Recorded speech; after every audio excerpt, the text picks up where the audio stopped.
ഒരു കൊല്ലം മുൻപ് ഇന്ത്യയിൽ വളരെ വലിയ രീതിയിൽ ഒരു പ്രതിഷേധം നടന്നിരുന്നു. സാക്ഷി മാലിക് അടക്കമുള്ള ഇന്ത്യയുടെ അഭിമാനമായി മാറിയ കായിക താരങ്ങളാണ് പ്രതിഷേധവുമായി തെരുവിലിറങ്ങിയത്. BJP നേതാവും ഇന്ത്യൻ ഗുസ്തി ഫെഡറേഷൻ പ്രസിഡന്റുമായ ബ്രിജ്ഭൂഷൺ സിംഗിനെതിരെയായിരുന്നു പ്രതിഷേധം. ഗുസ്തി താരങ്ങൾക്ക് നേർക്ക് അദ്ദേഹം നടത്തിയ ലൈംഗിക അതിക്രമമാണ് വലിയ സമരത്തിലേക്ക് എത്തിയത്. അന്ന് ആ സമരത്തിൽ സാക്ഷി മാലിക്കിനൊപ്പം BJP സർക്കാരിനെതിരെ കേന്ദ്ര സർക്കാരിനെതിരെ പോരാടാൻ മുന്നിൽ നിന്ന പെൺകുട്ടിയാണ് 100 ഗ്രാം തൂക്കം കൂടിയതിന്റെ പേരിൽ ഒളിമ്പിക്സിൽ നിന്ന് വിലക്ക് നേരിട്ടത്. ഇതോടെ ഉറപ്പായ മെഡലാണ് ഇന്ത്യക്ക് നഷ്ടമായത്. 50 കിലോഗ്രാം വിഭാഗത്തിലായിരുന്നു വിനേഷ് ഫോഗാട്ട് മത്സരിച്ചത്. കേന്ദ്രത്തിന്റെയും BJPയുടെയും കണ്ണിലെ കരടായിരുന്നു വിനേഷ്. തൂക്കം നോക്കുന്ന സമയത്ത് അവരുടെ തലയിലെ മുടി മുറിച്ചിരുന്നുവെങ്കിൽ കൂടി ഇന്ത്യക്ക് ഒരു മെഡൽ ഉറപ്പായിരുന്നു.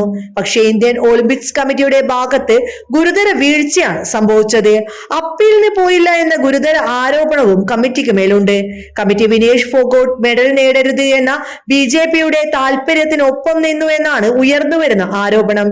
ഈ ആരോപണം ശക്തമായതോടെ ഫെഡറേഷനെതിരെയുള്ള എതിർപ്പ് രൂക്ഷമായതോടെ അവസാനം നരേന്ദ്രമോദി വായ തുറന്നിരിക്കുകയാണ്. വലിയ രീതിയിലുള്ള പ്രതിഷേധം സർക്കാരിനെതിരെയും പിന്തുണ വിനേഷ് ഫോഗാട്ടിനും ലഭിക്കാൻ തുടങ്ങിയതോടെയാണ് മോദി ഇപ്പോൾ വായ തുറന്നിരിക്കുന്നത്. ചാമ്പ്യന്മാരുടെ ചാമ്പ്യൻ എന്നാണ് മോദി വിനേഷ് ഫോഗാട്ടിനെ വിശേഷിപ്പിച്ചത്. എന്നാൽ കുറ്റബോധമാണ് മോദിക്ക് ഇപ്പോൾ എന്നും ആത്മാർത്ഥത ഇല്ലാത്തതാണ് മോദിയുടെ വാക്കുകൾ എന്നുമാണ് കോൺഗ്രസ് തിരിച്ചടിച്ചത്. 57-53 കിലോഗ്രാം വിഭാഗത്തിൽ മത്സരിക്കേണ്ട വ്യക്തിയാണ് വിനേഷ്. പക്ഷേ രാഷ്ട്രീയ വൈരാഗ്യം കൊണ്ട് വേണമെങ്കിൽ 50 കിലോഗ്രാം വിഭാഗത്തിൽ മത്സരിക്കാൻ ഫെഡറേഷൻ ആവശ്യപ്പെടുകയായിരുന്നു. തുടർന്ന് ശരീരഭാരം കുറച്ചാണ് അവർ മത്സരിച്ചത്. മുൻ ഒളിമ്പിക്സ് ചാമ്പ്യനെ പരാജയപ്പെടുത്തിയാണ് വിനേഷ് ഫൈനലിലും എത്തിയത്.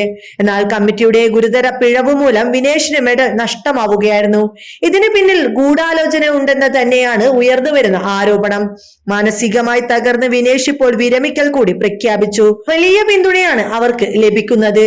ഇത് മനസ്സിലാക്കിയാണ് വളരെ വൈകിയെങ്കിലും വിനേഷിന്റെ പിന്തുണയുമായി മോദി എത്തിയത്.